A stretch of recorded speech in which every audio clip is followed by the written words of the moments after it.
So previous வீடியோவில் பார்த்தீங்கன்னா ஒரு ஃபேஸ் எப்படி ட்ராக் பண்ணுறது அப்படிங்கிறத பார்த்துருப்போம். இந்த வீடியோவில் ஒரு மூவிங் ஆப்ஜெக்டோட டெக்ஸ்ட்டை எப்படி ஸ்டிக் பண்ணுறது அப்படிங்கிறத பார்க்க போகிறோம். ஸோ உங்கள் வீடியோவை செலக்ட் பண்ணிவிட்டு ஃபியூஷன் டேப் எடுங்க. மீடியா இன்னும் செலக்ட் பண்ணி ஷிஃப்ட் ஸ்பேஸ் கொடுங்க.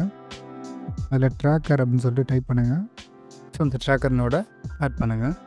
ஸோ உங்கள் ப்ரிவியூ விண்டோவில் இன்டெல் ட்ராக்கர்னு சொல்லிட்டு ஒன்று இருக்கும். அதை ஜஸ்ட் அப்படியே ட்ராக் பண்ணி எந்த பிளேஸை ட்ராக் பண்ணணும் அப்படிங்கிறீங்களோ அந்த பிளேஸில் அதை ஃபிக்ஸ் பண்ணிவிடுங்க.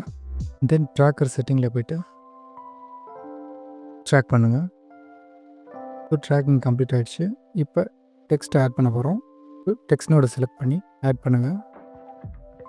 தென் அதை ட்ராக்கர்னோட கனெக்ட் பண்ணிவிட்டு உங்களுக்கு என்ன டெக்ஸ்ட் வேணுமோ அதை டைப் பண்ணிவிடுங்க.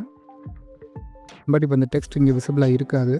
ஸோ அதுக்கு என்ன பண்ணோம் அப்படின்னா ட்ராக்கர் நோட்டில் போயிட்டு ஆப்ரேஷன் மோடில் மேட்ச் மூவ் செலக்ட் பண்ணிங்க அப்படின்னா டெக்ஸ்ட் விசிபிள் ஆகிடும்.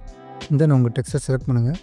செலக்ட் பண்ணிவிட்டு உங்கள் டெக்ஸ்ட்டை எங்கே மூவ் பண்ணி வைக்கணும் அப்படிங்கிறீங்களோ அங்கே வச்சுட்டு உங்கள் ஃபாண்ட் ஸ்டைல் என்ன கொடுக்கணும் அப்படிங்கிறீங்களோ அது ஜஸ்ட்டு இங்கே கொடுத்துடலாம்.